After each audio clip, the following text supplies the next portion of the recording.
Honorable Speaker, sir, India's crude supply position is secure and volumes secured exceed what the Hormuz would have delivered. Before the crisis, approximately 45% of India's crude imports transited through the Hormuz route. Thanks to the Honorable Prime Minister's outstanding diplomatic outreach and goodwill, India has secured crude volumes that exceed what the disrupted Strait of Hormuz could have delivered in the same period. Non-Hormuz sourcing has risen to approximately 70% of crude imports, up from 55% before the conflict began. India sources crude from 40 countries as against 27 in 2006 and 7. This structural diversification, built through sustained policy over successive years, has given us options that other nations find themselves without. Refineries are operating at high capacity utilization. In several cases, they are exceeding 100%. There is no shortage of petrol, diesel, kerosene, ATF or fuel oil. The availability of petrol, diesel, aviation, turbine fuel, kerosene and fuel oil is fully assured. Retail outlets across the country are stocked and supply chains for these products are functioning normally. Additional allocation of PDS kerosene has been issued to all the states.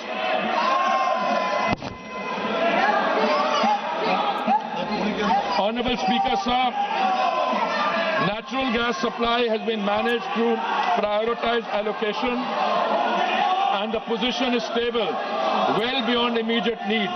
India produces approximately 90 million metric standard cubic meters per day of natural gas domestically. A further 30 million metric standard cubic meters per day was previously imported through Gulf sources, now affected by the force majeure declaration of a major Qatari processing facility.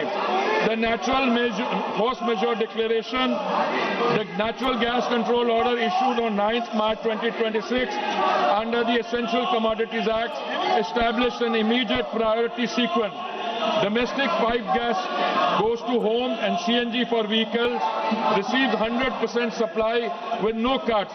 Industrial and manufacturing consumers will receive upon 80% of their previous 6 months average.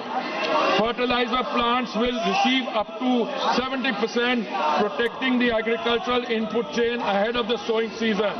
Refineries and petrochemical units absorb a managed reduction with the House that the shortfall has been substantially upward through alternative procurement.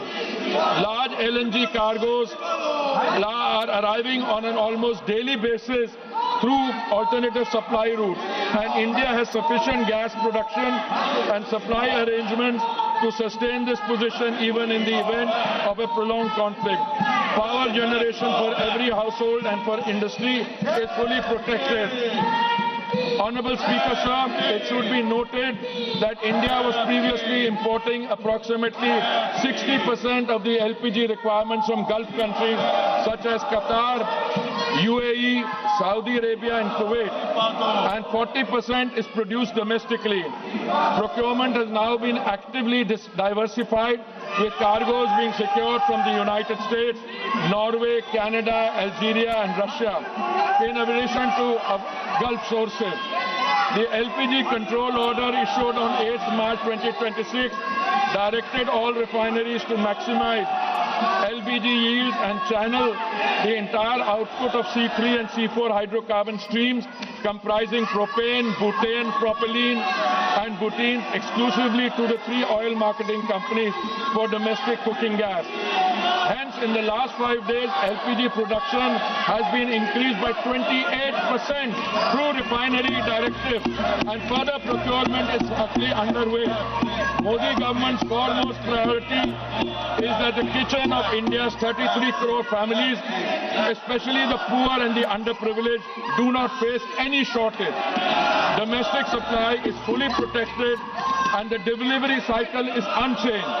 The standard time for booking to delivery for domestic LPG cylinders remains 2.5 days, unchanged from pre-crisis norms. Hospitals and educational institutions have been placed on uninterrupted priority supply. And their access to LPG is fully assured regardless of broader demand conditions. Field reports indicate hoarding and panic booking at the distributor and retail level, driven by consumer anxiety rather than any actual supply shortage. The House should be clear on this. The rush booking pressure in some localities reflects a demand distortion, not a production or supply failure. Delivery authentication code coverage is being expanded from 50% to 90% of consumers under this system. A cylinder can only be logged as delivered when the consumer confirms receipt through a one-time code on their registered mobile, making undocumented diversion effectively impossible to conceal. A 25-day minimum booking period has been introduced as a demand management measure in urban areas and 45 days in rural and Durgam Kshetra areas. OMC field officers and the anti-adulteration cell are coordinating enforcement at the distributor level. The Home Secretary has chaired a meeting with Chief Secretaries of all states to align state-level administration with the Central Supply and Information Framework.